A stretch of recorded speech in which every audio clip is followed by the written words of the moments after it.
Welcome to History for Sleep, where the stories of our world unfold as you drift into dreams.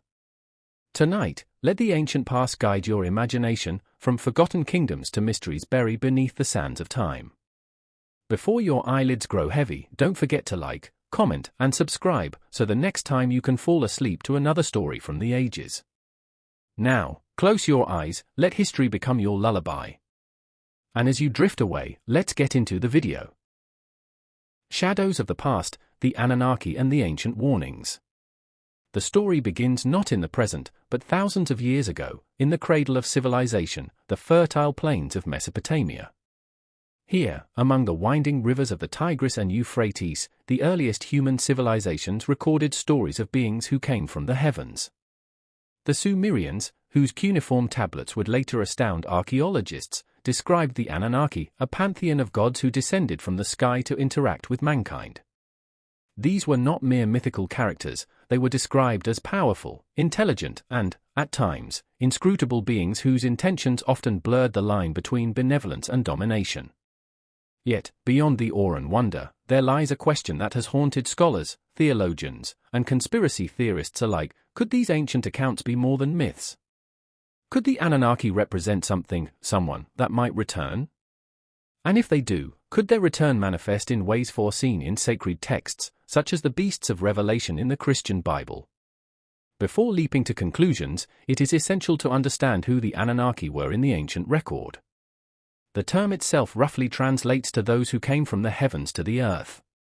Sumerian tablets describe them as celestial beings with immense knowledge, capable of influencing agriculture, law, and even the genetic makeup of early humans. Some interpretations suggest that humanity itself may have been engineered or guided by these beings, a notion that raises profound implications for how we view our origins.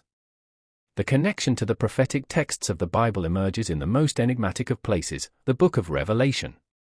Chapters 13 and 17, in particular, depict terrifying creatures rising from the sea and earth, beasts with horns, crowns, and powers that awe and terrify mankind. For centuries, theologians have debated the meaning of these symbols. Are they allegorical, spiritual, or literal? Here is where the mystery deepens. Scholars of comparative mythology have long noted striking parallels between the descriptions of the Anunnaki and the prophetic beasts.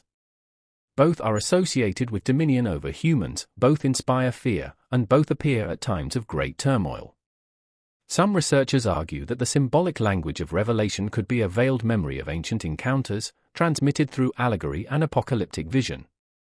But what would it mean if the Anunnaki were not merely a historical footnote, but a future reality, returning in a form that the Bible, and perhaps other ancient texts, predicted?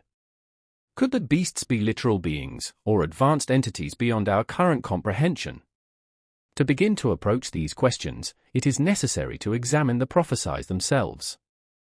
Revelation speaks of beasts that are not only terrifying in appearance but also capable of enforcing control over all of humanity, forcing allegiance, demanding worship, and even controlling commerce and survival. The language is vivid, and the beast that was, and is not, even he is the eighth, and is of the seven, and goeth into perdition, Revelation 17 verse 11, KJV. The cryptic nature of these passages has led to centuries of speculation. Some see political allegory, others see spiritual warnings. Yet a growing subset of theorists suggests a more literal interpretation, that these verses may describe encounters with beings of extraordinary power, beings with technology and abilities that would seem supernatural to humanity. Here is where the Anunnaki enter the conversation. Ancient texts describe these beings as possessing powers that far exceeded those of ordinary humans. They controlled weather, commanded vast armies, and influenced the rise and fall of kingdoms. If such beings existed in the past, could they return? And if they did, could their return mirror the apocalyptic scenarios detailed in Revelation? Archaeological evidence, while often fragmentary and subject to interpretation, hints at this possibility. The ziggurats of Mesopotamia, massive stepped structures reaching toward the sky, were believed to serve as bridges between heaven and earth. Could these temples have been designed to welcome the Anunnaki, or to prepare humanity for their return? Ancient inscriptions speak of kings and priests receiving divine mandates, of rituals designed to communicate with beings who were above. These texts, cryptic and fragmented, leave room for speculation. One particularly provocative line of inquiry arises from the correlation between Sumerian and biblical timelines. Some researchers have suggested that the flood narratives of Noah in the Bible and Utnapishtim in the Epic of Gilgamesh could indicate a time when the Anunnaki intervened in human affairs, reshaping civilization and, possibly, altering humanity itself. Could these interventions foreshadow a future return? And if so, would this return be welcomed, feared, or catastrophic? The symbolism of revelation, when viewed through this lens, becomes even more compelling. The beasts are not merely predators, they are agents of cosmic authority, enforcers of a divine, or extraterrestrial, plan. Some theorists argue that the description of the beast rising from the sea could metaphorically represent the emergence of a hidden civilization or returning entities from distant realms, possibly even extraterrestrial origins. The multi-headed nature of the beast, its horns and crowns, could symbolize a hierarchy of power reminiscent of the Anunnaki pantheon. But skepticism is necessary. Are these connections coincidence? Could the similarities between Sumerian myths and biblical prophecy be the result of shared human psychology, archetypes, and fears? Carl Jung, the famed psychologist, argued that recurring symbols, the serpent, the dragon, the beast, represent universal aspects of the human unconscious. Perhaps the Anunnaki and the beasts of Revelation are two expressions of the same deep-seated human anxiety, the fear of powers beyond our control. Still, there is an undeniable allure in connecting these narratives. Imagine a world where ancient prophecies were more than allegory, where beings described in Sumerian tablets had a tangible influence on human history, and where their potential return could reshape civilization. This is not merely science fiction, it is the fertile ground of discussion, where myth, theology, and speculative history intersect. In considering these possibilities, one must also examine the nature of prophecy itself. Revelation is, in many ways, a book of warnings. It describes calamity and redemption, destruction and salvation. If the beasts do indeed symbolize returning Anunnaki, could humanity be at a crossroads? Would the return of these beings signify judgment, opportunity, or both?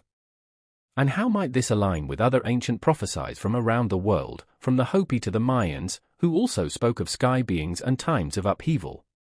The psychological aspect cannot be ignored.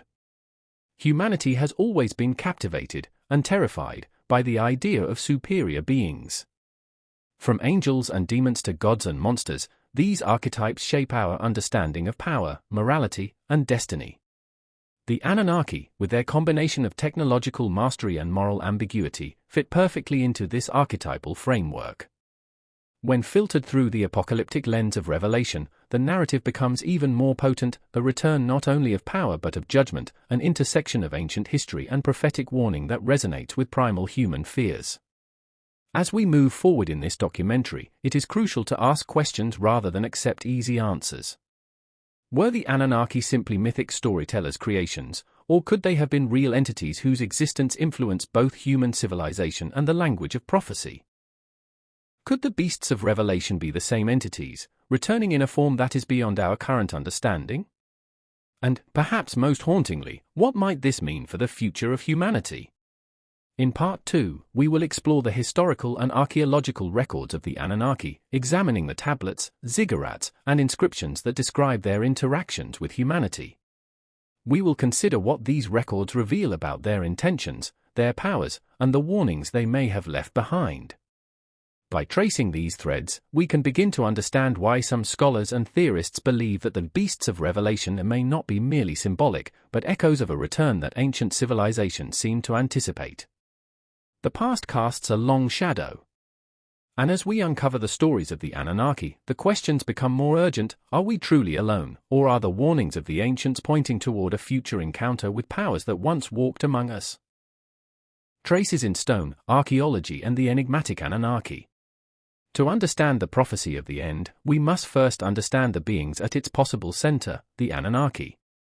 Ancient texts speak of them in reverent and fearful tones, describing a civilization of deities whose very presence could shape humanity's destiny. But what tangible traces of these beings remain? Can archaeology shed light on myths, or perhaps on a history that has been deliberately obscured? Our journey begins in Sumer, one of the earliest known civilizations, around 4500 BCE. In the cities of Uruk, Nippur, and Eridu, archaeologists unearthed towering ziggurats, step pyramids that served as both temples and centers of political power.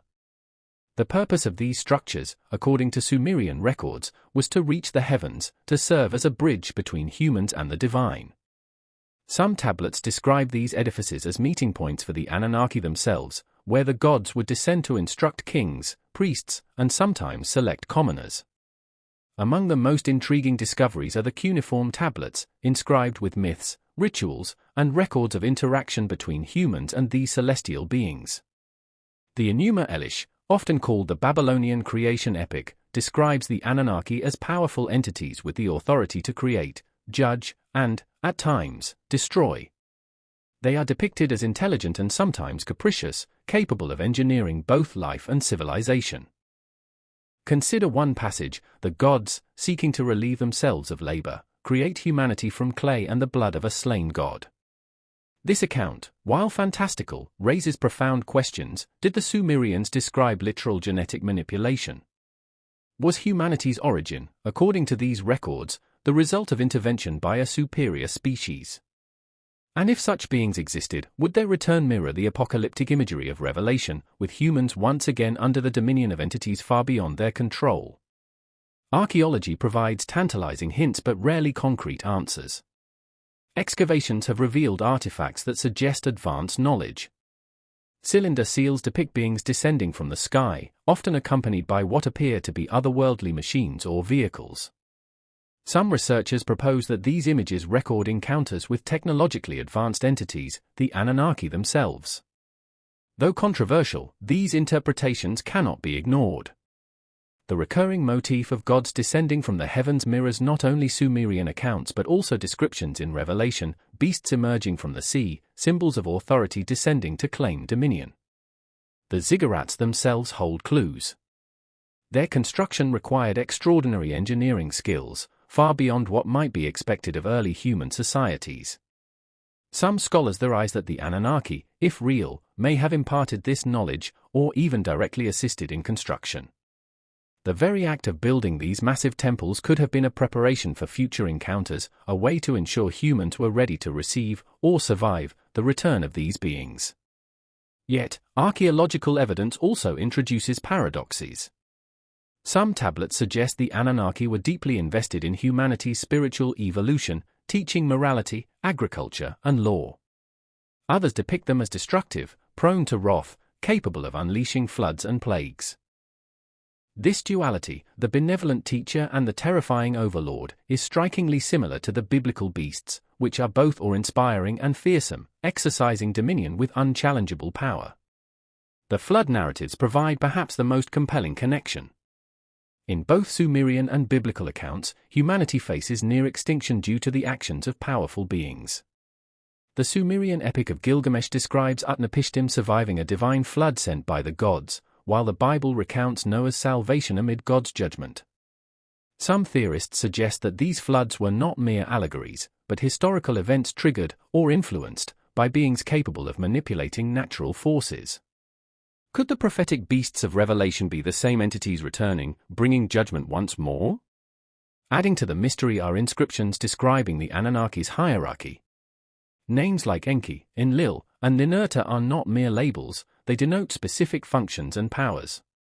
Enki, often portrayed as a creator and protector of humanity, may represent the archetype of wisdom and guidance.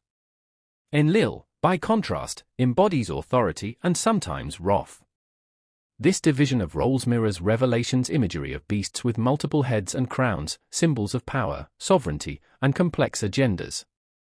Could these ancient hierarchies be reflected in the apocalyptic visions recorded centuries later?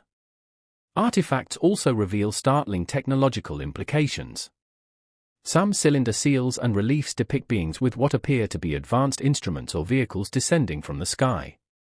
While mainstream archaeology often interprets these as symbolic or ritualistic, alternative researchers argue they represent actual technology, tools or machines that would have seemed miraculous to early humans. If the Anunnaki possess such technology in antiquity, might they return equipped with powers beyond our current comprehension, matching the biblical description of unstoppable beasts? Even more provocative are the astronomical connections embedded in Sumerian texts. The Anunnaki are frequently associated with specific stars and planets, suggesting they may have come from a distant solar system. Some interpretations link them to Nibiru, a hypothesized wandering planet in our solar system, whose periodic return has been a focus of speculation for decades. While mainstream science has not confirmed Nibiru, the notion raises the question, could the Anunnaki's return be cyclical, a cosmic event foretold in both myth and prophecy? At this juncture, it is worth considering why the Anunnaki would return at all. According to ancient records, their interventions were often motivated by resource needs, gold extraction, for example, and governance over human civilization. In Revelation, the beasts appear during a time of chaos, when humanity is vulnerable and ripe for manipulation. Could there be a cosmic rhythm, an alignment of events that makes humanity susceptible to domination once more? Other warnings of Revelation are memory, encoded in allegory, of prior interactions that might recur. Skeptics caution against drawing too direct a line between Sumerian archaeology and biblical prophecy. After all, myths often share motifs. Divine intervention, floods, beasts, and celestial rulers are common across cultures. Jungian psychology would interpret these as archetypes, recurrent symbols that reflect human fears and aspirations. But even if the parallels are symbolic, the question remains, why do these archetypes resonate so strongly across millennia? Why do both the Sumerians and the authors of Revelation depict overwhelming beings descending from the heavens to exert control over humanity? Part of the answer may lie in the human need to understand power, power that is external, mysterious, and overwhelming. The Anunnaki, real or imagined, embody that power. The beasts of Revelation, terrifying and majestic, encode the same human fascination and dread.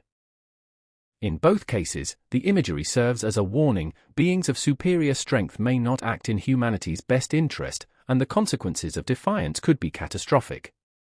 Yet, the archaeological record does not offer a simple narrative of fear.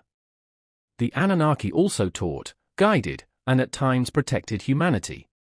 Could the beasts of Revelation, like the Anunnaki themselves, be ambivalent? Could they be instruments of both destruction and transformation, testing humanity's moral and spiritual readiness? This duality, destruction intertwined with revelation, permeates both the myths and the prophecy, hinting at a profound intersection of history, spirituality, and the unknown. In examining Mesopotamian sites today, the modern observer cannot help but feel a sense of awe and unease. Ziggurats still rise from the earth, silent witnesses to a civilization that claimed contact with beings from the sky. Cuneiform tablets, painstakingly preserved, speak in the voices of scribes who recorded events they may barely have understood themselves. And in the patterns and symbols, echoes of warning and prophecy can be discerned, hinting that the story of the Anunnaki, and perhaps the beasts of Revelation, is far from over. As Part 2 closes, we are left with more questions than answers. What exactly did the Anunnaki do to shape humanity's destiny? Were the floods and calamities of ancient times acts of judgment or experimentation?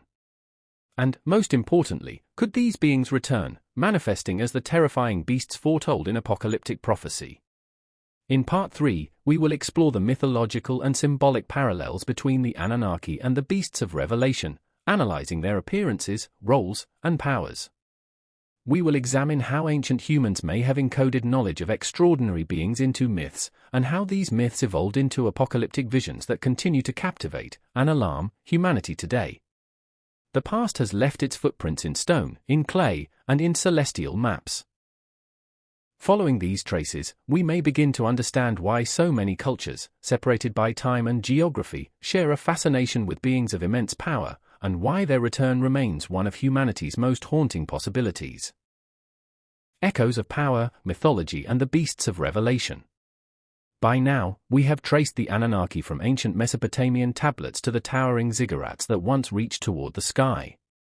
We have seen evidence suggesting advanced knowledge, mysterious hierarchies, and even catastrophic events linked to their interventions. But the story takes on a new dimension when we compare these ancient myths with the imagery found in the Book of Revelation, where beasts rise from the sea and earth, demanding worship and asserting dominion over humanity. The parallels are impossible to ignore. The Anunnaki, as described in Sumerian lore, were powerful beings with authority over humans, capable of both creation and destruction. Similarly, Revelation's beasts are terrifying entities that combine authority, intelligence, and destructive power. Could these similarities be coincidence, or do they hint at a deeper connection? Consider the description of Revelation's first beast, "And I saw a beast rise up out of the sea, having 7 heads and 10 horns, and upon his horns 10 crowns, and upon his heads the name of blasphemy." Revelation 13 verse 1, KJV. To a modern reader, this image is surreal, almost impossible to visualize. Yet the symbolism is strikingly similar to depictions of the Anunnaki. They were often illustrated as humanoid figures adorned with elaborate headdresses, sometimes accompanied by smaller figures or creatures, suggestive of hierarchy and dominion. Could the heads and horns be metaphorical representations of the Anunnaki hierarchy, their power over earthly rulers, or even literal beings of forms beyond human comprehension? The sea from which the beast rises is equally symbolic. In ancient literature, the sea often represents chaos, the unknown, and a place beyond human control. The Anunnaki, believed to have come from the heavens or distant realms, could metaphorically emerge from the cosmic sea of the universe, descending upon humanity with inscrutable intentions. Here, mythology and prophecy intertwine. Humans have always envisioned overwhelming power as originating from the unknown, whether from the heavens, the depths of the ocean, or distant stars. Moreover, the duality of these beings is striking. In Sumerian texts, Enki, a wise and creative Anunnaki, guides humanity, while Enlil, the authority figure, can be wrathful and destructive. In Revelation, the beast embodies a similar ambivalence, simultaneously a force of power, control, and judgment. The message seems clear: encounters with superior beings are never simple. Power carries responsibility, and with power often comes fear. The ancients, it seems, understood this intuitively, encoding it in myths that have echoed through millennia. Symbolism also plays a crucial role in the imagery of Revelation. The crowns on the beast's horns, the blasphemous names, and the multi-headed form all indicate authority, hierarchy, and a moral, or spiritual, dimension. The Anunnaki too were associated with crowns, divine insignia, and cosmic order. Could it be that these symbols represent the same concept, beings of immense authority whose influence dictates the fate of humanity? And if so, what might this suggest about the future, should these entities return? The psychological implications are equally compelling. Jungian archetypes, representing universal human fears and desires, offer one explanation for the recurring motif of the beast. The multi-headed, horned creature may be a manifestation of collective anxiety about domination and chaos. Yet the recurrence across cultures suggests more than mere imagination. When civilizations separated by thousands of miles depict beings with extraordinary power descending upon humanity, one must wonder, is this purely symbolic, or does it hint at memory, a memory of encounters that inspired both fear and awe? Ancient art provides further clues. Reliefs from Mesopotamia often depict humanoid figures with elongated features, standing among humans or divine symbols, wielding staffs or rings of authority. Some seals show these figures interacting with otherworldly vehicles or instruments, suggesting control over technology. In the context of Revelation, could the beast's extraordinary abilities, such as controlling commerce, enforcing worship, or demonstrating miraculous signs, be interpreted as advanced technology misinterpreted as supernatural power? This is not a far-fetched notion. History is filled with examples of advanced knowledge appearing miraculous to less developed societies. Another compelling parallel lies in the theme of judgment. Both Sumerian myths and Revelation feature cataclysmic events, floods, plagues, and divine retribution. The Anunnaki are said to have sent a flood to cleanse the earth, echoing the biblical account of Noah. Revelation's beasts bring trials, persecution, and suffering. In both cases, humans are tested, challenged, and forced to confront forces beyond their control. Could the apocalyptic vision of Revelation be a cultural memory of earlier interactions with the Anunnaki, codified in allegory and prophecy for future generations? The global reach of these myths is also notable. While the Sumerians provide the most detailed records, other civilizations recount similar beings, the Nephilim of Genesis, the gods of Egypt and Greece, and even the sky beings of Native American prophecies. These entities share common traits: power, knowledge, moral ambiguity, and a connection to the heavens. Could the beasts of Revelation be part of this same narrative, an archetypal return of beings who once walked among humans, now arriving in a form foreseen by prophecy? It is worth examining the timing and context of Revelation itself. Written during a period of persecution and uncertainty for early Christians, the book presents a world where power is concentrated in enigmatic, terrifying entities. Could the imagery of beasts rising from the sea and earth be a warning informed not only by the socio-political climate but also by ancient memory of beings that inspired fear long before biblical times? The symbolism of multiple heads, horns, and crowns may encode lessons learned over millennia, distilled into a vision that warns humanity of returning forces. Yet, what does this mean for humanity today? If the Anunnaki or similar entities were to return, would they resemble the beasts of Revelation literally, or symbolically? Would their presence challenge humanity technologically, spiritually, or morally? In both ancient myth and prophecy, their arrival is a turning point, a moment when humanity must confront its limits and make choices that will define its future. The duality of fear and fascination is central. Humans are simultaneously drawn to and repelled by beings of immense power. This ambivalence is at the heart of the mythological connection. The Anunnaki, while potentially beneficent, were also fearsome, unpredictable, and morally complex. Revelation's beasts encapsulate the same paradox: they are awe-inspiring, yet terrifying, powerful, yet morally challenging, authoritative, yet demanding obedience.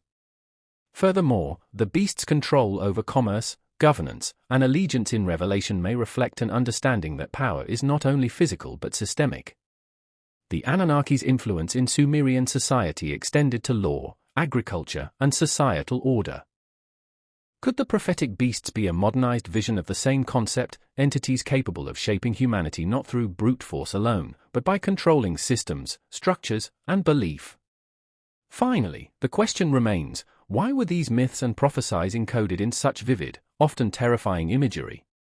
Perhaps humans instinctively understood that encounters with beings of extraordinary power cannot be conveyed through simple language.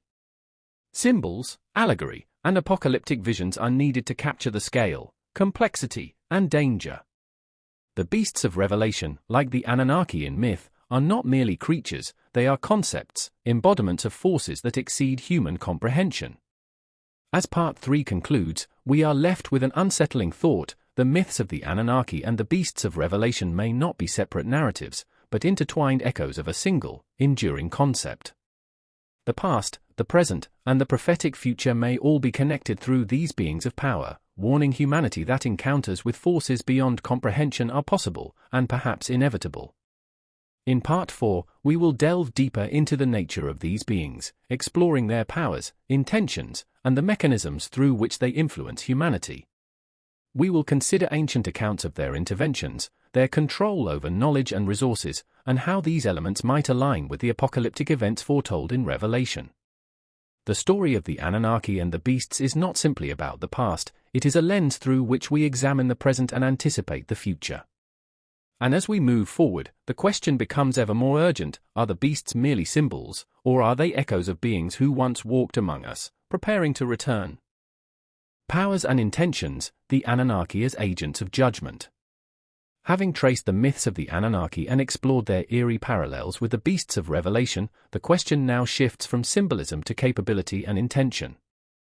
What powers did the Anunnaki possess, and why did they intervene in human affairs? Understanding this may illuminate why some believe their return could manifest as the apocalyptic beasts foretold in Scripture. Sumerian records portray the Anunnaki as beings of immense authority and influence. Their power was not merely physical but systemic, encompassing knowledge of agriculture, law, governance, and even human biology. Enki, for example, was described as a master of creation, shaping humans and guiding civilization through wisdom and technology. Enlil, by contrast, was the enforcer, capable of unleashing plagues, droughts, and even cataclysms when humanity strayed from divine expectations. These dual roles, creator and destroyer, mirror the functions of the beasts in Revelation. The first beast enforces control and demands worship, the second imposes deception and economic domination. Both operate through a combination of power, intelligence, and moral authority. This raises an unsettling possibility: if the Anunnaki were real, their return might combine benevolence with judgment, testing humanity in ways both profound and terrifying. Ancient tablets also suggest that the Anunnaki wielded technological abilities far beyond human comprehension. Some cuneiform inscriptions describe flying machines, powerful tools, and methods of manipulating the natural world. To early humans, such power would have seemed supernatural, a plausible foundation for the legends that persist today. If these beings were capable of shaping reality itself, it becomes easier to imagine why Revelation depicts beasts capable of extraordinary feats, enforcing allegiance, performing miraculous signs, and instilling fear across nations. Moreover, the Sumerian texts emphasize control over resources and civilizations. Gold, for example, was considered a vital resource for the Anunnaki, allegedly needed for both technological and spiritual purposes. Humanity, in these accounts, was not only created to serve but also to cultivate, mine, and sustain the needs of these powerful entities. Revelation's beasts exert similar control, not over gold alone, but over commerce, economies, and systems of survival. Both narratives suggest that encounters with the Anunnaki, or their symbolic equivalents, entail submission to higher authority, whether through labor, worship, or obedience. Intentions are equally important. Were the Anunnaki benevolent guides, tyrannical overlords, or something in between? Historical and mythological records hint at complexity. Enki often acts in humanity's favor, protecting certain individuals and granting knowledge. Enlil, however, is associated with judgment, sending floods and storms when humans fail to comply with divine edicts. This duality mirrors the beast's ambivalence in Revelation, a combination of awe-inspiring power and fearsome authority, capable of both punishment and control. The flood narrative, central to both Sumerian myth and the Bible, provides a case study in this duality. Humanity's near annihilation suggests that the Anunnaki, or their agents, were not indifferent to human behavior. The flood may have served as both judgment and reset, a way to enforce moral, societal, or environmental balance. Revelation presents a similar theme: the beasts bring trials, testing humanity's spiritual and moral fortitude. In both cases, the presence of overwhelming power forces reflection, obedience, and adaptation. Another layer of power attributed to the Anunnaki involves knowledge of life and death. Some tablets suggest that they manipulated genetics, extending lifespans, creating hybrids, or enhancing human capability. This is echoed in the biblical notion of the Nephilim, giant beings who existed before the flood, raising the possibility that humanity itself was altered or designed in ways that left enduring legacies. Revelation's beasts, as agents of judgment, might not only enforce obedience but also influence the very fabric of human civilization, shaping the course of history through control of knowledge, morality, and law. The psychological dimension of this power cannot be overlooked. Ancient myths portray the Anunnaki as imposing figures whose presence commanded respect, fear, and awe. They were often depicted as larger than life, adorned with symbols of authority, and capable of inspiring devotion or terror. Revelation's beasts operate in much the same way. Their appearance, their actions, and their mandates are designed to elicit obedience through both fear and awe. This suggests a continuity of human response to overwhelming authority, encoded across cultures and centuries. Yet, the question remains: if the Anunnaki were to return, would their intentions align with past narratives? Were they benevolent guides who sought to uplift humanity, or were they agents of judgment seeking resources, control, or moral compliance? Perhaps the truth lies somewhere in between. Their dual nature in Sumerian texts, capable of creation and destruction, protection and punishment, mirrors the paradox of the beasts in Revelation, entities that test humanity while exercising absolute authority. Some theorists suggest that the timing of the Anunnaki's return might correspond to cosmic cycles or planetary alignments, as hinted in ancient astronomical records. The Sumerians tracked celestial bodies meticulously, and certain texts reference mysterious planets, sometimes identified as Nibiru, which could signal the approach of returning entities. Revelation, written centuries later, depicts the arrival of beasts during times of upheaval, war, and cosmic disruption. The parallel suggests that these apocalyptic visions might encode both celestial and historical memory, anticipating events that span millennia. It is also worth considering the mechanisms of influence. Sumerian records describe not only direct interventions, floods, storms, and labor requirements, but also more subtle methods, guidance through dreams, visions, or divine instruction.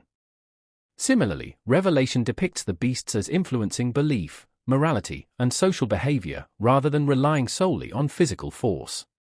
This implies a sophisticated understanding of human psychology, social systems, and governance. Both the Anunnaki and the beasts exercise authority in ways that combine power with intellect, instilling fear while shaping human destiny. The ethical dimension is profound. Encounters with beings of such power force reflection on obedience, morality, and survival. Ancient humans may have recorded the Anunnaki's actions in myths not merely to recount history, but to teach lessons about human behavior, morality, and resilience in the face of overwhelming power.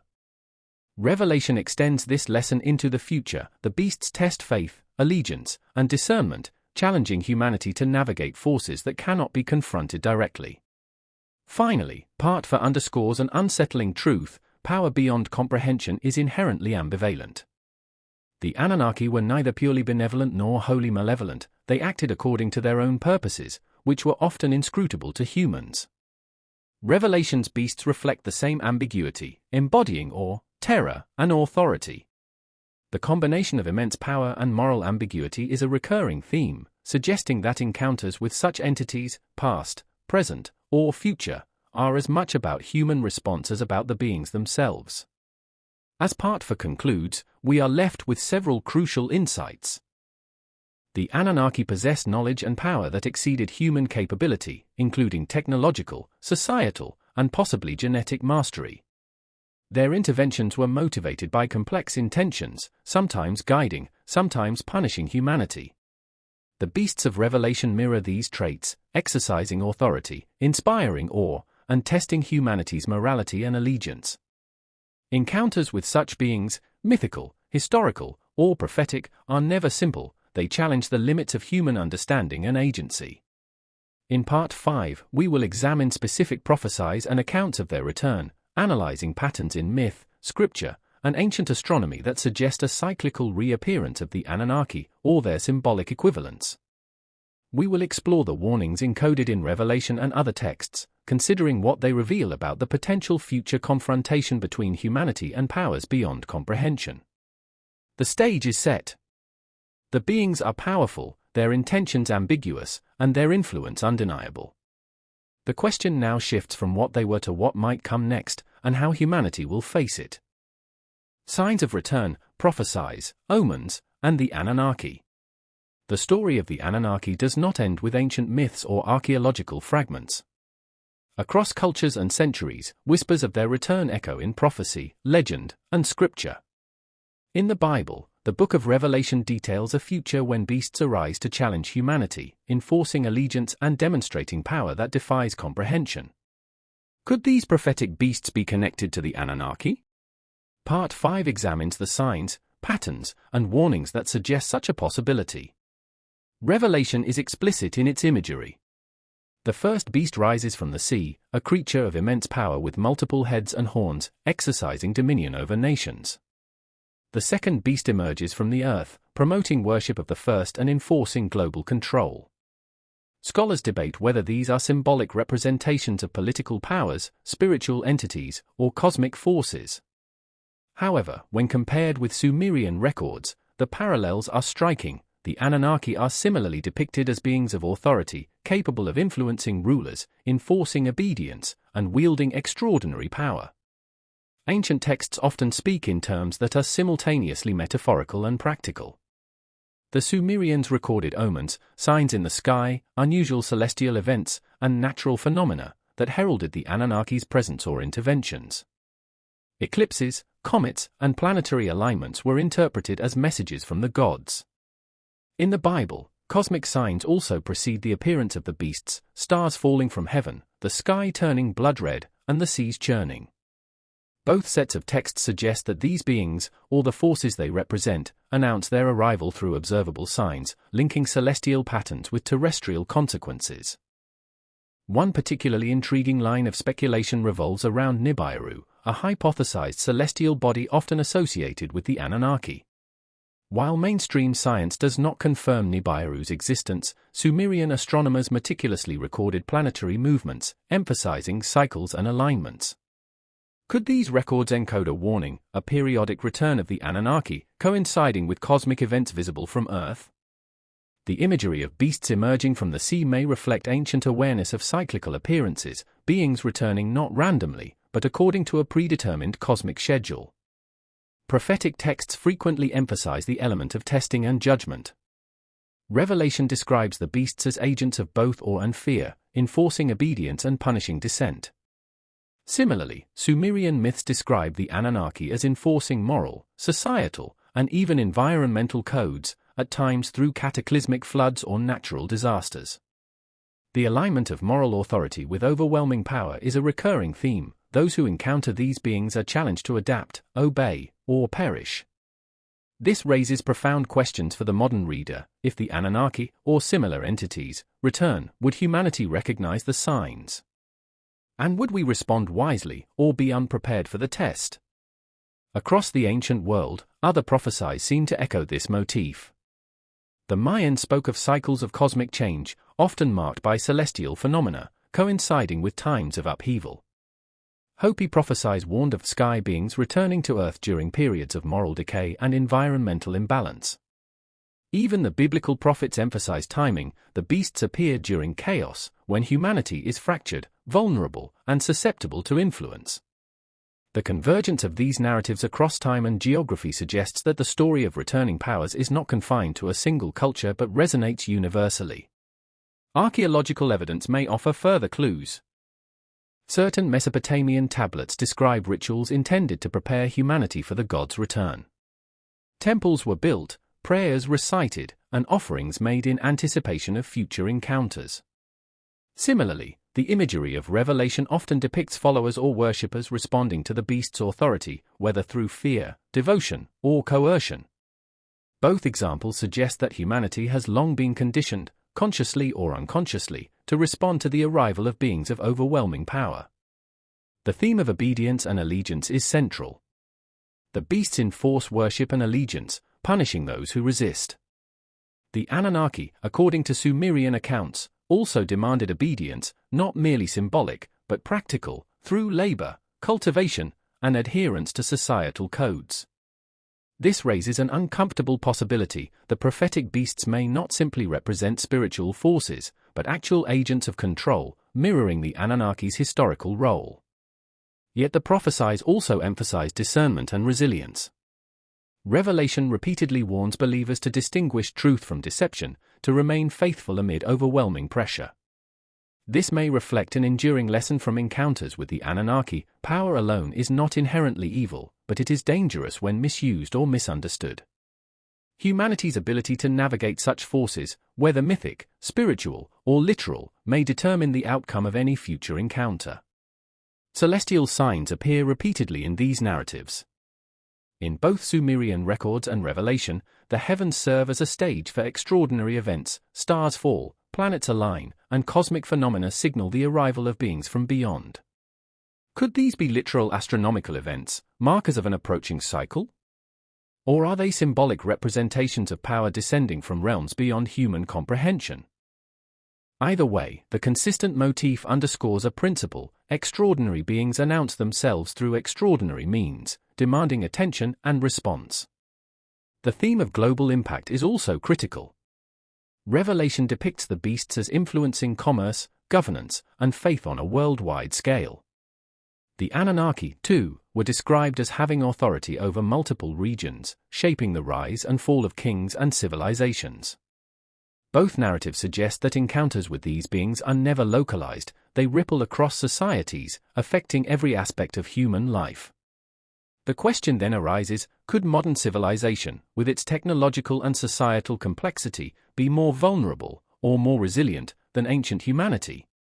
Prophecies often include cryptic warnings and contingencies. Revelation describes the mark of the beast, a symbol of allegiance and survival. While interpretations vary, it is a consistent theme. Its encounters with overwhelming power necessitate choices, and those choices carry consequences. Ancient Sumerian texts likewise describe obligations to the Anunnaki, rituals, offerings, and adherence to moral codes, without which disaster might follow.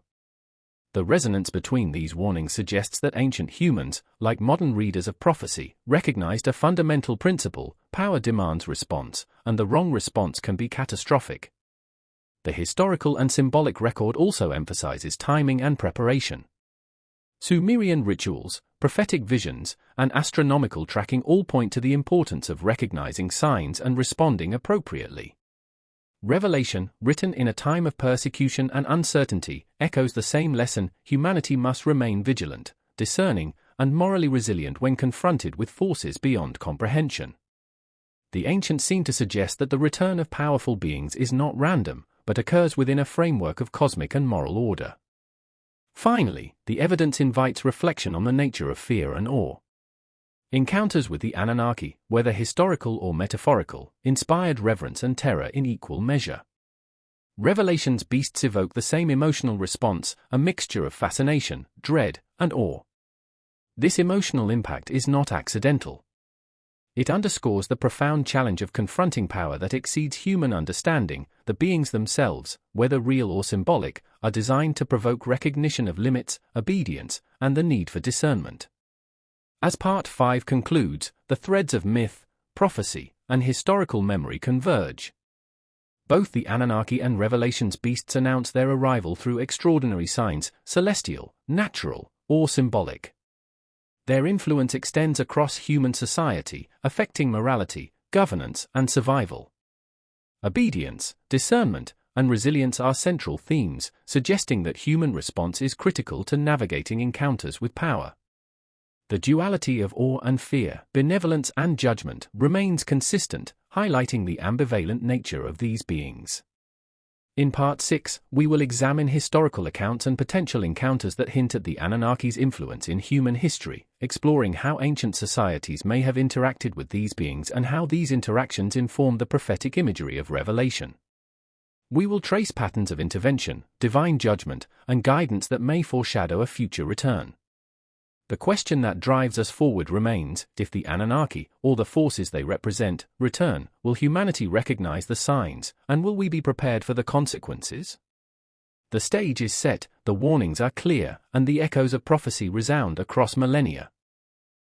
Echoes in history, Anunnaki encounters, and human civilization.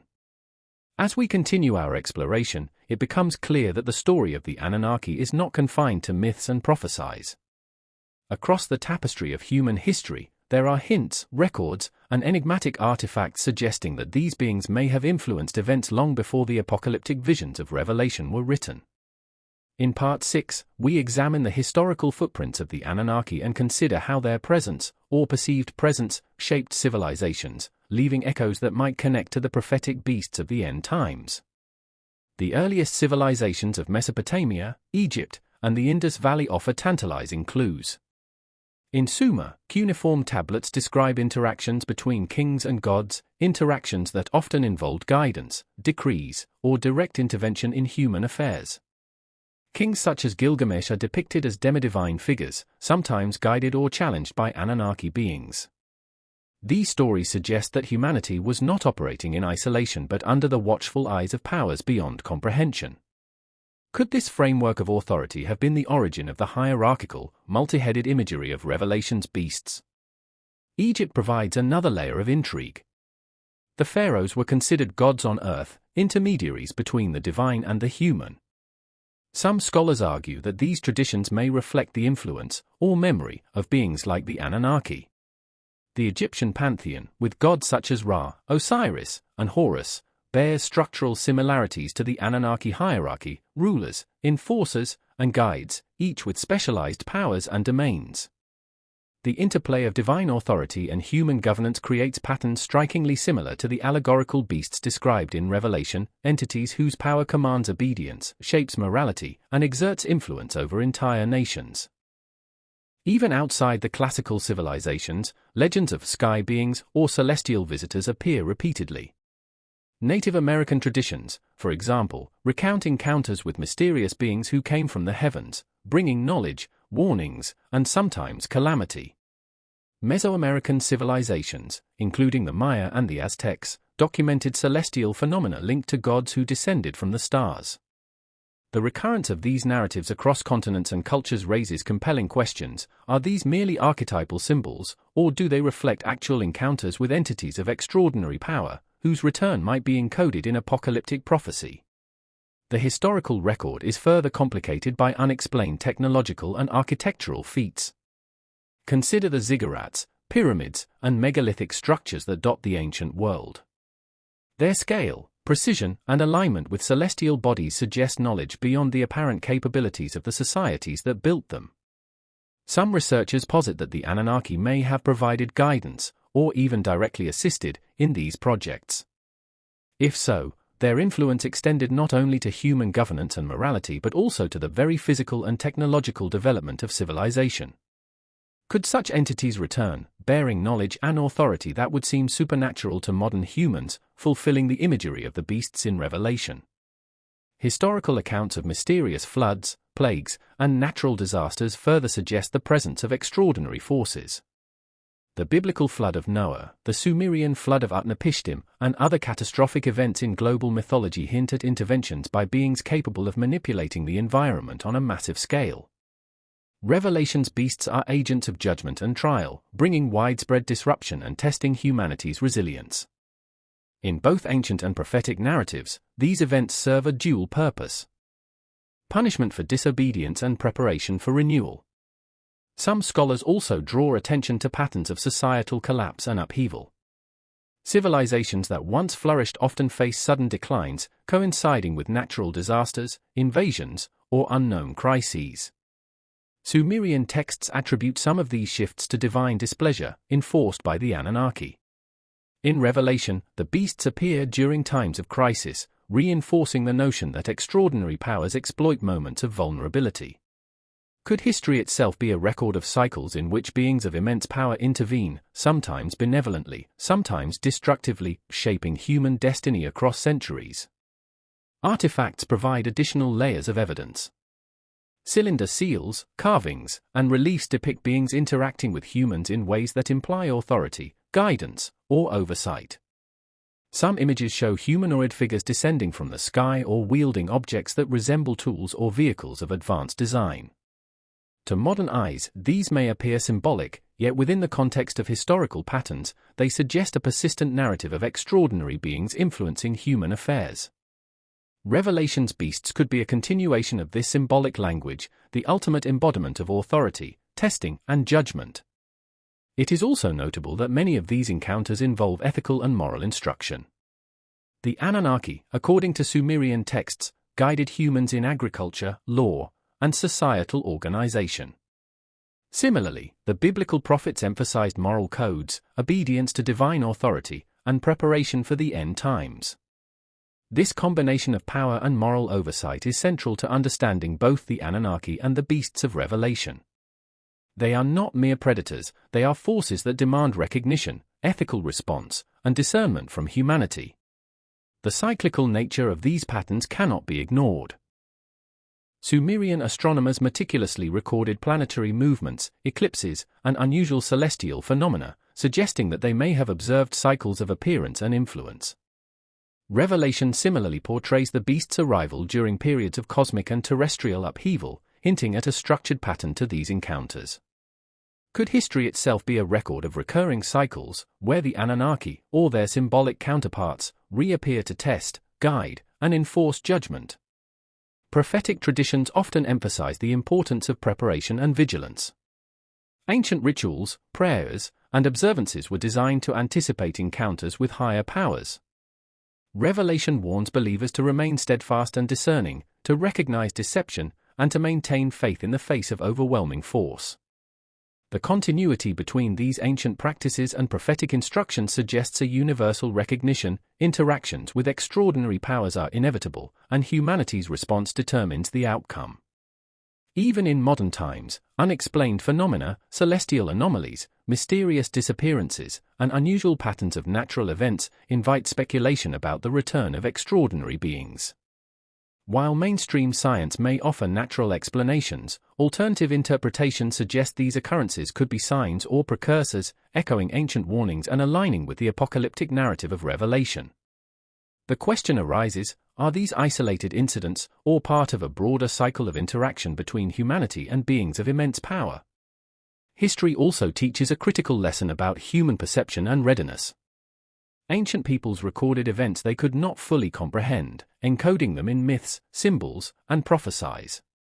Revelation continues this tradition, presenting imagery designed to convey scale, authority, and consequence in ways that transcend ordinary understanding. Both the Anunnaki myths and the prophetic beasts challenge humans to confront forces beyond their control, emphasizing vigilance, morality, and the necessity of discernment. As Part 6 concludes, several key insights emerge. Historical records across cultures suggest repeated encounters with beings of extraordinary power, whether literal or symbolic.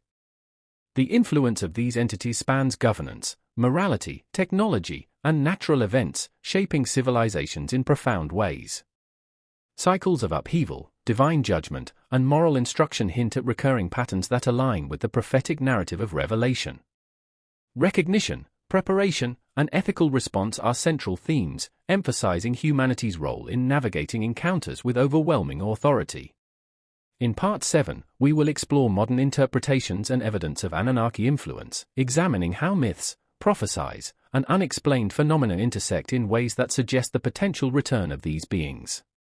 We will consider the implications for contemporary society, and whether humanity is truly prepared to face powers that have shaped our history from the shadows. The past whispers warnings across the ages, encoded in stone, scripture, and story. And as we move closer to the possibility of a return, the question becomes more urgent: will humanity recognize the signs, and will we respond wisely when the beasts, or the Anunnaki themselves, emerge from the depths of history and myth? Modern echoes, signs, phenomena, and the possibility of return. As we traverse the corridors of history and prophecy, the narrative of the Anunnaki does not remain in the past. Modern accounts, unexplained phenomena, and contemporary interpretation suggest that their influence, or at least the memory of it, continues to resonate. In Part 7, we explore how the ancient myths and prophecies intersect with the present, raising questions about the potential return of these beings as the apocalyptic beasts described in Revelation. One of the most striking aspects of modern sightings and phenomena is their recurrent celestial connection. Reports of unusual aerial phenomena, objects moving with extraordinary speed, changing direction abruptly, or emitting strange lights, echo the descriptions of Anunnaki vehicles or chariots of the gods in Sumerian tablets.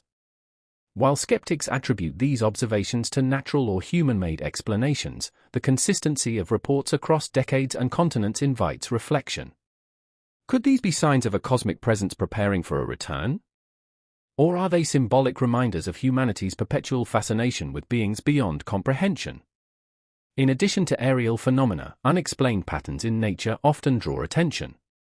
Sudden climate anomalies, unusual geological events, and mass animal behaviors have historically been interpreted as signs of divine or supernatural intervention. Sumerian and biblical accounts describe floods, storms, and celestial disruptions as heralds of Anunnaki activity or divine judgment. In Revelation, cosmic disturbances precede the appearance of the beasts, linking environmental upheaval with prophetic warning. The parallels are compelling. Extraordinary events, whether natural or orchestrated, may signal forces beyond human control, testing humanity's preparedness and morality. Modern researchers also examine the archaeological record through new technologies, revealing patterns that suggest intervention or influence. Satellite imagery, ground-penetrating radar, and advanced dating techniques have uncovered structures, artifacts, and alignments that challenge conventional explanations. Sites such as Göbekli Tepe, the pyramids of Giza, and ancient Sumerian ziggurats exhibit precision and planning that imply knowledge surpassing what should have been possible for their respective eras. If the Anunnaki guided or influenced these constructions, their return could be anticipated as a continuation of their historical role, shaping civilizations, enforcing order, and testing humanity's response to extraordinary power. Another modern echo lies in the persistent fascination with hybrid beings. Genetics, bioengineering, and the concept of human enhancement echo ancient myths of the Anunnaki manipulating humanity. Stories of giants, demigods, and extraordinary humans permeate folklore and scripture, from the Nephilim of Genesis to legends of hybrid heroes across the globe. Revelation's beasts may represent the culmination of these ideas, entities whose abilities, authority, and presence transcend natural limits, demanding recognition and obedience. In modern terms, encounters with such beings, or the knowledge they bring, could challenge our understanding of life itself. Technological evolution introduces another dimension. Humanity now has unprecedented access to global communication, surveillance, and monitoring tools. If powerful beings were to emerge today, their influence could extend rapidly across continents, mirroring the global authority attributed to the beasts in Revelation. Whereas ancient humans were bound by geography and technology, modern civilization is interconnected, making the stakes and potential consequences far greater. The prophetic warnings, once symbolic, may have a literal resonance in a world capable of instant communication and mass mobilization. Prophecy also emphasizes the role of morality and allegiance. Revelation repeatedly warns that the beasts demand obedience, punishing those who resist and rewarding those who comply. This theme resonates with ancient Sumerian accounts of the Anunnaki, who tested humanity's obedience, morality, and loyalty. In the modern context, these warnings might manifest as ethical dilemmas, societal pressures, or crises that challenge human values on a global scale. The return of extraordinary beings may not be merely physical, it could involve profound tests of integrity, faith, and resilience. Astronomy remains a critical lens for understanding potential signs. Ancient texts meticulously recorded planetary positions, eclipses, and celestial events, suggesting that the Anunnaki, or at least the memory of their influence, was linked to cosmic cycles. Modern astronomers continue to observe anomalies, unusual planetary alignments, unexplained celestial objects, and transient phenomena in the sky. While many of these can be explained scientifically, their resonance with ancient warnings is striking. Could these be reminders of cycles that have always governed the timing of extraordinary interventions? Psychologically, the modern fascination with the Anunnaki reflects deep-seated archetypes. Humans have always sought to comprehend power, morality, and destiny through the lens of beings greater than themselves.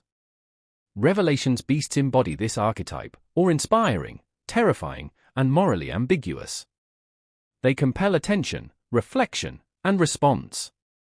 Contemporary interest in ancient aliens, hybridization, and apocalypse can be seen as manifestations of the same collective human consciousness that recorded myths, wrote prophecies, and encoded warnings millennia ago. Some modern researchers argue that certain global crises mirror patterns described in prophecy. Economic collapse, pandemics, climate disruptions, and political instability are often interpreted as precursors or signs of apocalyptic activity. While secular explanations abound, the similarity to patterns in both Sumerian texts and Revelation is uncanny. The ancients may have observed cycles of disruption, interpreting them as orchestrated by powerful beings. The modern observer sees similar cycles, questioning whether humanity is once again entering a period of testing and trial. Another modern echo is found in the persistent symbolism of the beast in art, literature, and media. Multi-headed creatures, horned animals, and figures of overwhelming authority recur in novels, films, and religious illustrations. While these are often dismissed as fiction, they reflect enduring archetypes rooted in ancient memory. The beasts of Revelation, like the Anunnaki, challenge comprehension and evoke moral and psychological reflection. The recurrence of these symbols across time suggests that humanity's collective consciousness continues to grapple with the concept of overwhelming, morally complex authority. Moreover, patterns of discovery and curiosity itself may serve as modern omens. Unexplained artifacts, inscriptions, and ancient texts are continually unearthed and interpreted, revealing connections between civilizations, celestial observations, and the myths of powerful beings. Each discovery invites the question, were these artifacts left as records, warnings, or tools of preparation for a future encounter? Revelation's beasts could be understood as a symbolic culmination of these historical patterns, a reminder that humanity has always existed under the shadow of powers beyond comprehension. Finally, the convergence of myth, prophecy, and modern phenomena suggests a continuity that spans millennia. The Anunnaki appear in ancient texts as guides, rulers, and agents of judgment. The beasts of Revelation fulfill a similar role, challenging humanity morally, spiritually, and socially. Modern echoes, unexplained phenomena, celestial observations, and cultural archetypes reinforce the possibility that these narratives are not mere coincidence. They suggest a persistent pattern, warning that the return of extraordinary beings may be a future reality encoded in the myths and prophecies of our ancestors. As Part 7 concludes, the evidence coalesces into a profound realization. Modern phenomena, celestial anomalies, unexplained events, and technological patterns echo ancient warnings of the Anunnaki. The beasts of Revelation may be symbolic, literal, or a combination of both, representing the culmination of cycles of influence that began in antiquity. Humanity's interconnected world amplifies the potential impact of returning powers, raising ethical, moral, and survival stakes. Recognition, preparation, and discernment remain essential as the lessons of history, myth, and prophecy converge in the present. In Part 8, we will explore the moral, spiritual, and societal implications of a potential Anunnaki return, examining how humanity might respond to beings of overwhelming power. We will analyze choices, consequences, and the prophetic warnings embedded in both scripture and myth, bridging the ancient past with the possible future. The story of the Anunnaki and the beasts is no longer confined to the annals of history or the pages of prophecy. The echoes resonate in the modern world, urging us to question, to prepare, and to understand. What will humanity do when confronted with powers beyond comprehension, and will we heed the lessons embedded in millennia of myth and warning? Morality, choice, and humanity facing the beasts. The stories of the Anunnaki and the prophetic beasts of Revelation are not simply about powerful beings, they are about humanity's response to forces beyond comprehension. In Part 8, we delve into the moral, spiritual, and societal implications of such encounters, exploring the choices humans must confront when confronted by overwhelming power. The question is no longer theoretical: if these entities return, what will it mean for morality, faith, and the very structure of civilization? Ancient Sumerian texts provide a compelling insight into this question. The Anunnaki were not indifferent observers, they tested humanity. Those who obeyed, learned, and adapted prospered, while those who resisted or defied the divine order faced punishment. The moral dimension was as important as the practical. Humanity's choices were judged, often with consequences that could reshape entire societies. Revelation carries forward this lesson. The beasts are agents of trial, testing the faith, loyalty, and discernment of every individual. The allegory is clear: encounters with power, whether divine, alien, or symbolic, demand ethical and spiritual reflection. Consider the symbolism of the mark of the beast, Revelation 13 verses 16 to 17. While interpreted in various ways, its central message is one of allegiance and discernment. Those who align themselves with the beast's authority demonstrate submission, whether through worship, obedience, or compliance with global systems. Those who resist are marginalized, persecuted, or punished. The moral imperative is evident: the return of powerful entities is not merely an external challenge, it is a test of conscience, integrity, and courage. Humanity must decide whether to yield to coercion or to uphold principles in the face of fear. The Anunnaki myths similarly depict moral choice. Enki, often portrayed as benevolent, offered humans knowledge, guidance, and protection. Enlil, by contrast, enforced strict obedience, often through catastrophic measures. These dual roles illustrate the complexity of encounters with superior beings. Morality is not a simple dichotomy of good versus evil. Rather, humans are challenged to navigate nuanced ethical landscapes, balancing survival, faith, and integrity. Revelation's beasts echo this principle. They are neither purely evil nor simply symbolic, they embody the moral tension inherent in confronting absolute power. Society as a whole also faces profound consequences. Historically, encounters with the Anunnaki influence law, governance, and social order. Kings, priests, and elites often mediated these encounters, shaping the behavior of entire populations. In the modern world, the societal impact would be magnified exponentially. Technology, Communication and globalization mean that the appearance of entities with extraordinary authority could rapidly influence global economies, politics, and cultural norms. Revelation's beasts, enforcing allegiance across nations, reflect this dynamic. Humanity's collective choices, not just individual ones, determine the trajectory of survival, morality, and destiny. Faith and spirituality play a central role in this moral landscape. Prophecy repeatedly emphasizes discernment, warning believers to recognize deception and remain steadfast. The return of beings like the Anunnaki, or the manifestation of the beasts, would challenge conventional understanding of spirituality, morality, and divine authority. The ability to distinguish truth from manipulation, to maintain integrity under pressure, and to resist coercion is as crucial now as it was in ancient times. Humanity's spiritual maturity becomes the ultimate measure of preparedness. The psychological dimension is equally critical. Encounters with beings of overwhelming power provoke fear, awe, and fascination simultaneously. Ancient peoples recorded these emotions in myth, ritual, and law. Revelation captures the same tension. Fear compels submission, or inspires reflection, and fascination provokes curiosity and caution.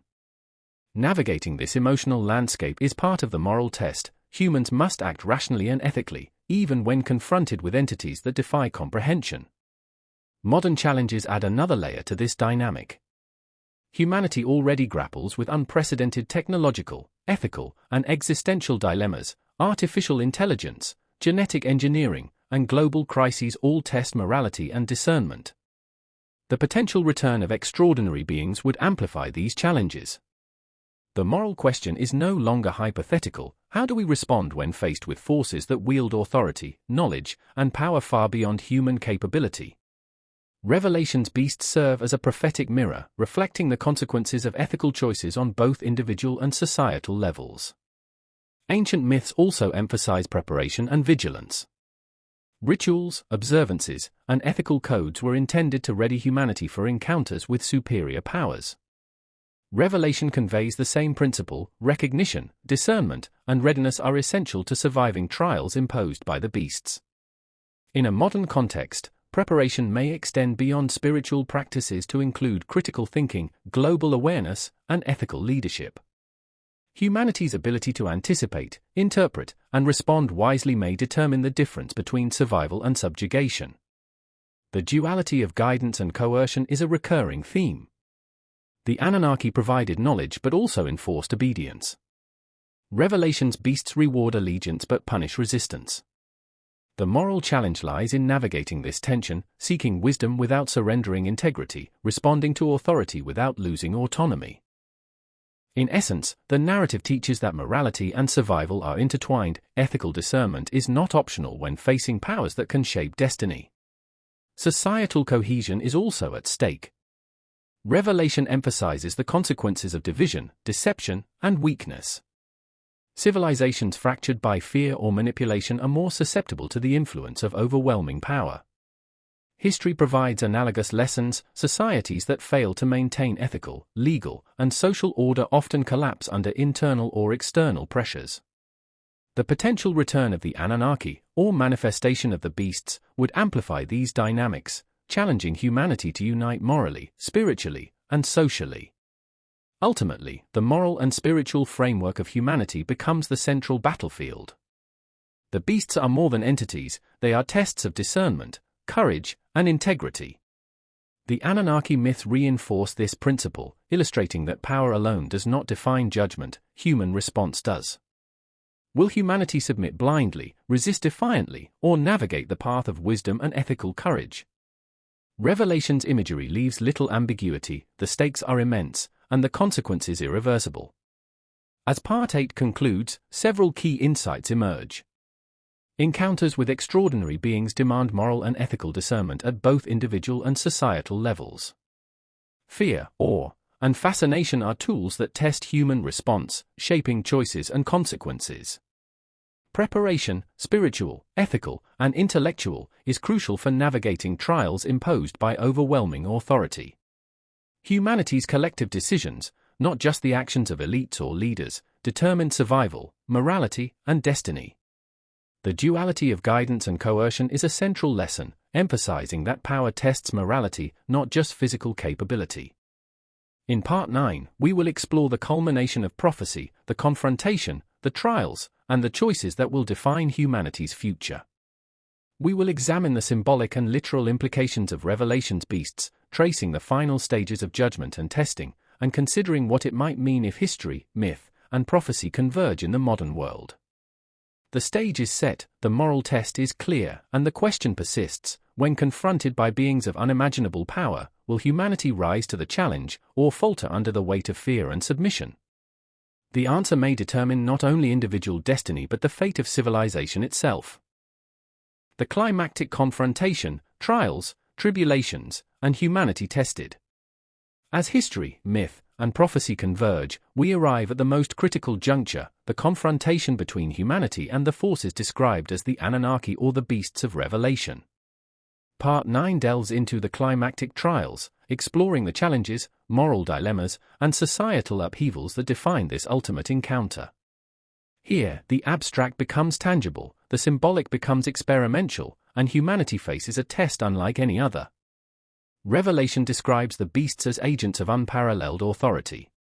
The first beast rises from the sea, commanding nations, imposing allegiance, and wielding power that inspires both awe and terror. The second beast, emerging from the earth, enforces devotion to the first, orchestrating deception and coercion with precision. These forces are not merely physical, they are psychological, societal, and moral. Their presence challenges every facet of human existence, from faith to governance, from personal conscience to collective decision-making. Historical echoes of these trials appear repeatedly. Ancient societies faced interventions that reshaped civilization, floods, famines, plagues, and invasions often tested humanity's resilience, moral fiber, and social cohesion. Sumerian texts depict the Anunnaki as enforcing compliance, rewarding those who obeyed and punishing those who resisted. These events were not random, they were structured, deliberate, and often cyclical. Revelation suggests a similar pattern: the beasts arrive during times of moral decay, social division, and spiritual vulnerability, exploiting human weaknesses to test faith and integrity.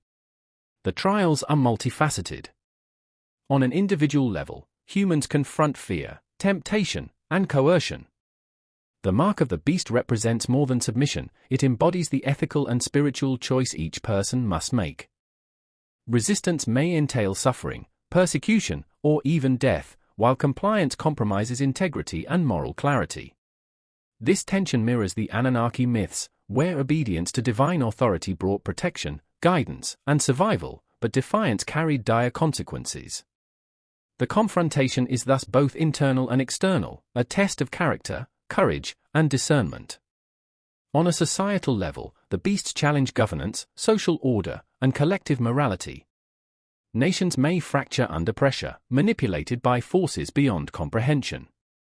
Economic, political, and technological systems could be harnessed to enforce obedience or to reward submission. Revelation emphasizes global reach. The influence of the beasts is not localized but pervasive, affecting entire populations simultaneously. History provides examples: empires faced sudden collapse, social hierarchies were reshaped by divine or extraordinary forces, and human resilience was tested on scales ranging from cities to continents. The psychological dimension of confrontation is profound. Fear and awe are powerful tools, shaping decisions, alliances, and resistance. Humanity is confronted not only with power but with the perception of power. Revelation and Sumerian myths alike emphasize the overwhelming presence of the beings, suggesting that the psychological impact may be as significant as the physical or political. Courage, discernment, and clarity of purpose become essential weapons in a confrontation where human strength alone may be insufficient. Symbolism also conveys strategic and moral lessons. The beast's multiple heads and horns in Revelation indicate authority, intelligence, and multifaceted power. In Sumerian accounts, the Anunnaki exercised jurisdiction over various aspects of civilization, law, agriculture, warfare, and moral guidance. The convergence suggests that the confrontation is multidimensional, demanding not only courage but strategic insight, social cohesion, and moral clarity. The timing and sequence of trials is also critical. Revelation outlines a progression: initial emergence, assertion of authority, enforcement of allegiance, and ultimate testing of morality and faith. Similarly, Sumerian records indicate structured cycles of intervention and judgment, suggesting that encounters with extraordinary beings follow patterns designed to challenge, instruct, and refine humanity. Understanding these sequences may provide insight into preparation and response, highlighting the importance of vigilance, discernment, and collective wisdom. Resistance emerges as a central theme. Revelation celebrates the faithful who withstand coercion, refusing allegiance to the beasts despite suffering and persecution. Historical parallels abound: figures and societies that preserved ethical principles in the face of overwhelming authority often left enduring legacies, shaping civilization and inspiring future generations. The confrontation with the beasts, or a modern Anunnaki return, is therefore not solely a trial of power but a test of moral courage, wisdom, and perseverance. The narrative also warns of deception and manipulation. The second beast in Revelation performs signs and wonders to mislead humanity, promoting allegiance to the first beast. Sumerian texts similarly depict subtler interventions, guidance, influence, and manipulation of perception. The challenge is not merely to resist physical domination but to discern truth from illusion, integrity from compromise, and courage from fear-induced submission. Humanity's capacity for discernment becomes the decisive factor in the climactic confrontation. Ultimately, Part 9 illustrates that the confrontation is multidimensional. Individual trials, moral choice, spiritual integrity, and ethical courage are tested. Societal trials, governance, social cohesion, and global morality are challenged. Psychological trials, fear, awe, and perception of power influence decisions. Spiritual trials, discernment, faith, and resistance to deception are paramount. Consequential trials, choices carry immediate and long-term ramifications for civilization. As Part 9 concludes, it becomes evident that the climactic confrontation is not simply an external event, it is a mirror reflecting humanity's deepest strengths, weaknesses, and potential. The beasts of Revelation and the Anunnaki of ancient myth converge in a narrative that transcends time, forcing reflection on morality, courage, and the consequences of choice. In Part 10, we will explore the resolution, outcomes, and enduring lessons of these confrontations, tracing how prophecy, history, and myth converge to offer guidance for humanity in facing trials both ancient and potentially future. The stakes are immense, the tests are complex, and the moral responsibility rests squarely on human shoulders. The final question of Part 9 echoes through time: when confronted by power beyond comprehension, will humanity rise with wisdom and courage, or succumb to fear, deception, and submission? The answer lies in the trials we face, and in the choices we make in the shadow of unimaginable authority. Resolution and consequence: the outcome of humanity's trials. As the climactic confrontation with the beasts of Revelation, or the potential return of the Anunnaki, reaches its zenith, Part 10 examines the resolution, the consequences, and the enduring lessons of these extraordinary trials. This is the moment where choice, morality, and courage intersect with the forces of power that have shaped human history, and where the implications for humanity's future become most apparent. Revelation provides a vivid portrayal of outcomes. The faithful are vindicated, remaining steadfast under persecution and deception, while those who submit blindly to the beasts face judgment. The narrative underscores a timeless principle: moral integrity, discernment, and courage are paramount in the face of overwhelming authority. The trials are not arbitrary, they are designed to separate the morally aware from the unprepared, the vigilant from the complacent, and the resilient from the weak. Historical parallels are striking. Ancient societies that endured divine or extraordinary interventions often did so through cohesion, wisdom, and adherence to ethical principles. The Sumerian records depict cities and populations that prospered when following the guidance of the Anunnaki and suffered when ignoring warnings or defying authority. Floods, famines, and societal upheavals acted as both punishment and opportunity, a test of humanity's capacity to learn, adapt, and endure. Similarly, the resolution in Revelation reflects the consequences of moral and societal choices. Adherence to righteousness preserves life and legacy, while submission to corruption or fear invites ruin. The narrative also emphasizes the dual nature of consequence, reward and punishment.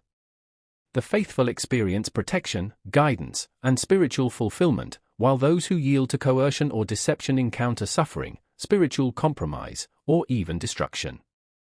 This duality is mirrored in ancient myths, where obedience to the Anunnaki could yield prosperity, knowledge, and survival, while defiance brought catastrophe. The overarching lesson is clear: humanity's response, rather than the mere presence of extraordinary beings, determines outcomes. Modern parallels further highlight the stakes. Today, humanity faces unprecedented ethical, social, and technological challenges. Crises such as climate change, pandemics, and geopolitical instability serve as tests of resilience, foresight, and collective morality. Revelation and the Anunnaki myth suggest that such challenges are not random; they function as catalysts for judgment and preparation, shaping civilization and revealing the character of humanity. The resolution of these trials depends on collective action, moral clarity, and the courage to resist coercion and deception. One of the most compelling aspects of resolution is the restoration of order and balance. In Revelation, after the beast's authority is broken, a new order emerges, justice is restored, the faithful are vindicated, and a period of renewal begins. Ancient Sumerian myths similarly depict cycles. Periods of upheaval are followed by stability, guided by the intervention or oversight of higher powers. This pattern suggests that encounters with extraordinary beings, whether literal or symbolic, are ultimately intended to reinforce balance, ethical conduct, and the advancement of civilization. The narrative also explores the psychological and spiritual transformation that results from surviving trials. Individuals who endure the influence of the beasts, or the presence of the Anunnaki, emerge with heightened awareness, moral insight, and spiritual resilience. Fear and awe give way to understanding, confusion and coercion give way to discernment. These transformations are central to both ancient and prophetic narratives, underscoring the principle that trials are as much about internal growth as external survival. Societal consequences are equally profound. Nations and communities that navigate the trials successfully experience cohesion, renewed ethical guidance, and reinforce social order. Those that succumb to fear, manipulation, or moral compromise face fragmentation, chaos, and decline. The resolution is therefore both individual and collective. The outcome reflects the moral and ethical character of humanity as a whole. Revelation's imagery of nations under the beast's dominion is not merely metaphorical; it reflects a warning about the fragility of societal structures in the face of overwhelming authority and moral challenge. Another critical theme is the role of knowledge and discernment. The faithful in Revelation recognize deception, maintain integrity, and act wisely in response to extraordinary authority. Similarly, the Sumerian myths emphasize that knowledge, whether divine, technological, or moral, is a key tool for navigating encounters with the Anunnaki. Modern humanity faces similar imperatives. Discernment, critical thinking, and ethical reasoning are essential to surviving and thriving in the presence of powerful, morally ambiguous forces. The resolution of trials is thus inseparable from the application of wisdom. Technological and cultural factors also influence outcomes. In a modern context, global communication, surveillance, and access to information can either empower humanity or facilitate manipulation by coercive forces. Revelation's depiction of global influence underscores this. The beast's authority is amplified when humans fail to exercise vigilance, discernment, and ethical judgment. Conversely, collective awareness, ethical leadership, and social cohesion can mitigate the impact of extraordinary power, highlighting the importance of preparation and foresight. The resolution also reflects the principle of accountability. Revelation portrays the ultimate judgment as inevitable. Actions, choices, and allegiance determine fate. The Anunnaki myths echo this, emphasizing that defiance, moral compromise, or ignorance leads to consequences that reshape societies. Humanity cannot avoid the ethical and spiritual dimensions of interaction with power. Survival and renewal depend on responsible, conscious engagement with the trials presented. Symbolism in Revelation reinforces the universality of consequence. The beast's demise is both literal and metaphorical: the destruction of corrupt authority, the vindication of the righteous, and the restoration of moral and societal balance. Ancient myths convey similar lessons through cycles of intervention, reward, and punishment. The convergence of these narratives suggests that resolution is not simply about the defeat of adversarial forces, but about the triumph of ethical conduct, moral discernment, and collective wisdom. Finally, the enduring lesson of resolution emphasizes preparation, vigilance, and ethical action. Humanity's choices, guided by morality, faith, and discernment, determine the outcome of encounters with extraordinary authority. Revelation and the Anunnaki myths converge in this principle. Trials are designed to test character, reveal hidden strengths, and foster growth. The resolution is not random, it is contingent on humanity's ability to recognize deception, resist coercion, and uphold ethical principles in the face of overwhelming power. As Part 10 concludes, several key insights emerge. Outcomes are determined by human response, moral courage, discernment, and integrity are decisive. Individual and societal consequences are intertwined, collective ethical action shapes civilization's destiny. Trials lead to transformation, fear, awe, and coercion give way to understanding, resilience, and moral clarity. Knowledge, discernment, and preparation are critical tools for navigating extraordinary encounters. The resolution reinforces balance, ethical conduct, and the enduring principle that humanity's choices define its future. In Part 11, the final segment, we will conclude the documentary by synthesizing history, prophecy, and modern implications, reflecting on the lessons humanity can draw from millennia of myth, prophecy, and potential encounters with the Anunnaki. We will consider what it means to prepare for forces beyond comprehension, and how the story of the beast serves as both warning and guidance for the present and the future. The narrative thus far leaves humanity at a crossroads. The trials are concluded, the outcomes determined by choice, and the lessons timeless. The final chapter will illuminate the enduring relevance of these ancient and prophetic narratives, bringing the story full circle from myth to modern anticipation. The final reckoning, lessons, reflections, and the path forward. As we reach the conclusion of this journey through history, myth, prophecy, and modern speculation, the narrative of the Anunnaki and the beasts of Revelation comes full circle. Part 11 reflects on what humanity can learn from millennia of recorded encounters, allegorical warnings, and moral tests, synthesizing the lessons into a framework for understanding the past, preparing for the future, and navigating the profound implications of forces beyond comprehension. The story begins with ancient Sumer, where the Anunnaki were portrayed as powerful, complex beings who shaped humanity in profound ways. They guided civilizations, enforced moral codes, and tested humanity through challenges both subtle and catastrophic. These beings were not distant abstractions, they were active participants in human history, influencing governance, social order, and ethical development. Their presence, though often symbolic, left an enduring imprint on myth, culture, and spiritual understanding. Revelation, written millennia later, presents a prophetic vision that resonates with these ancient narratives. The beasts are not mere monsters, they are agents of trial, authority, and moral judgment. Their emergence symbolizes the recurring patterns of history, cycles of power, ethical testing, societal upheaval, and spiritual challenge. The convergence between Sumerian myth and biblical prophecy suggests a continuity. Humanity has always existed under the shadow of forces that test, shape, and define civilization. Modern echoes of these narratives are striking. From unexplained aerial phenomena to unprecedented global crises, humanity continues to encounter challenges that mirror the trials of the past. Technology, globalization, and interconnectedness amplify both vulnerability and opportunity.